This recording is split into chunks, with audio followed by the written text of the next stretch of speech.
எல்லாருக்குமே weight loss பண்ணணும் அப்படின்ற ஆசை வந்திருக்கும். ஆனா வெயிட் லாஸ் பண்றப்ப காமனாவே சில மிஸ்டேக்ஸ் வந்து என்ன பண்ணுவாங்க, அந்த மாதிரி மோஸ்டா காமனா பண்ற ஒரு 5 மிஸ்டேக் இந்த வீடியோல வந்து நான் சொல்றேன். வீடியோக்குள்ள போறதுக்கு முன்னாடி ஒரு முக்கியமான விஷயம், இந்த வீடியோ பாக்குற நீங்க வெயிட் லாஸ் பண்ணணும்னு ஆசைப்படுறீங்க, ஆனா ஒரு ப்ராப்பரான கைடன்ஸும் கோச்சிங்கும் உங்களுக்கு வந்து வேணும் அப்படின்ற மாதிரி நீங்க நினைச்சீங்கன்னா தாராளமா எங்களோட வெயிட் லாஸ் ப்ரோக்ராம்ல ஜாயின் பண்ணுங்க. எங்களை கான்டாக்ட் பண்ணணும்னு நினைச்சீங்கன்னா கீழே எங்களோட வாட்ஸ்அப் நம்பர் வந்து கொடுக்குறேன், நீங்க மெசேஜ் பண்ணி ஜாயின் பண்ணிக்கோங்க. அதே மாதிரி ஃபர்ஸ்ட் டைம் இப்பதான் இந்த சேனலுக்கு வந்து நீங்க வந்திருக்கீங்க, இந்த வீடியோ இப்பதான் ஃபர்ஸ்ட் டைம் நீங்க பாக்குறேன் அப்படின்னா மறக்காம கீழே இருக்க பிளாக் கலர் சப்ஸ்கிரைப் பண்ணி சப்ஸ்கிரைப் பண்ணிக்கோங்க.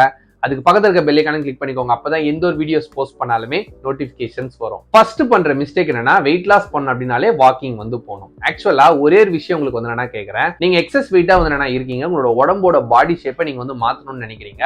உடம்போட பாடி ஷேப் வந்து மாறணும் அப்படின்னா எப்படி வாக்கிங் போறதுனால மட்டும் வந்து என்ன மாறும், அப்படி மாறவே மாறாது. அப்புறம் ஏன் வந்து வெயிட் லாஸ் பண்ணணும் அப்படின்னாலே வாக்கிங் வந்து போகணும், கார்டியோ எக்ஸசைஸ் தான் வந்து பண்ணணும் அப்படின்ற மாதிரி மட்டும் நினைக்கிறீங்க. அப்படி நினைக்காம கொஞ்சமாவது ஸ்ட்ரென்த் ட்ரைனிங் நீங்க வந்து என்ன பண்ணணும். அப்படி பண்ணும்போது மட்டும்தான் உங்களால வெயிட் லாஸ் வந்து பண்ண முடியும், உங்களோட பாடி ஷேப் வந்து உங்களால மாத்த முடியும். செகண்ட் பண்ற மிஸ்டேக், மோஸ்டா யாரெல்லாம் வந்து வெயிட் லாஸ் பண்ணணும்னு ஸ்டார்ட் பண்றாங்களோ மிஞ்சி போனா ஒரு 7 இருந்து 10 நாளுக்கு மேல அவங்க வெயிட் லாஸ் பண்ண ட்ரையே பண்ண மாட்டாங்க. ஏன்னா அவங்களுக்கு ரிசல்ட்ஸ் வந்து என்ன வராது. ரிசல்ட்ஸ் வந்து வரல அப்படின்றத அவங்க பார்த்த உடனே அவங்க ஃபாலோ பண்றதே வந்து நிறுத்திடுவாங்க. ஆக்சுவலி உண்மையான வெயிட் லாஸ் வந்து எப்ப நடக்கும் அப்படின்னா ஒரு 7 இருந்து 15 நாளுக்கு அப்புறம் தான் வந்து நடக்கும். அதுக்கு முன்னாடி வரைக்கும் உங்களோட பாடியில இருக்க வாட்டர், அதாவது ஃப்ளூயிட்ஸ் எல்லாமே வந்து லாஸ் ஆகும்.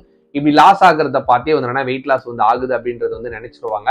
அதுக்கப்புறம் தான் வந்து ஃபேட் அப்படின்றதே வந்து குறைய ஆரம்பிக்கும். ஸோ நீங்க வெயிட் லாஸ் பண்றப்ப ஃபேட்லாம் வந்து லாஸ் ஆகணும்னு நினைச்சீங்கன்னா கொஞ்சம் டைம் வந்து எடுக்கும். அதனால குயிக் ரிசல்ட்ஸ் வந்து எக்ஸ்பெக்ட் வந்து பண்ணாதீங்க. தேர்ட் பண்ற மிஸ்டேக், இது காமனா நிறைய பேர் வந்து இந்த மிஸ்டேக்ஸ் பண்ணுவாங்க. இப்போ இந்த வீடியோ வந்து எப்படி நீங்க பாக்குறீங்களோ அந்த மாதிரி ஆல்ரெடி நான் வந்து வெயிட் லாஸ் பண்ணேன் அப்படின்னு சொல்லிட்டு அந்த பிளேட்டை வந்து காமிக்கிறாங்க அப்படின்னா அந்த பிளேட்ல சாப்பாடு எவ்வளவு வச்சிருக்காங்க, காய்கறி எவ்வளவு வச்சிருக்காங்க, எதெல்லாம் எவ்வளவு வச்சிருக்காங்க அப்படின்றத பார்த்து அதே மாதிரி வந்து அவங்களுமே வந்து வச்சு சாப்பிடுவாங்க. ஈவன் அந்த பிளேட்டை கூட அதே மாதிரி வந்து வாங்கி வந்து சாப்பிடுவாங்க. அவங்க நினைச்சுக்கிறாங்க அவங்க அந்த மாதிரி சாப்பிட்டு தானே வந்து வெயிட் வந்து குறைச்சாங்க, நானுமே அந்த மாதிரி சாப்பிட்டேன் அப்படின்னா வெயிட் வந்து குறைஞ்சிரும் அப்படின்னு. ஆக்சுவலி அப்படி குறையுமானா குறையாது. வெயிட் லாஸ் அப்படின்றது பர்சனலைஸ் பண்ணி வந்து ஃபாலோ பண்றது ஒவ்வொரு பர்சன் பொறுத்து வந்து மாறும். அவங்களோட ஏஜ், ஜெண்டர், ஆக்டிவிட்டி, இந்த மாதிரி எல்லாமே வந்து சம்பந்தம் வந்து இருக்கு. இது எல்லாத்தையுமே வச்சுதான் அவங்க எந்த மாதிரி எக்ஸசைஸ் வந்து பண்ணணும், எவ்வளவு வந்து சாப்பிடணும் அப்படின்றது எல்லாமே அதை அவங்க வந்து ஃபாலோ பண்ணும்போது மட்டும் தான் ரிசல்ட்ஸ் வந்து வருமே தவிர்த்து ஏதோ ஒருத்தவங்க பண்ணாங்க அது இவங்களுமே வந்து பண்ணாங்க அப்படின்னா ரிசல்ட்ஸ் வந்து வராது.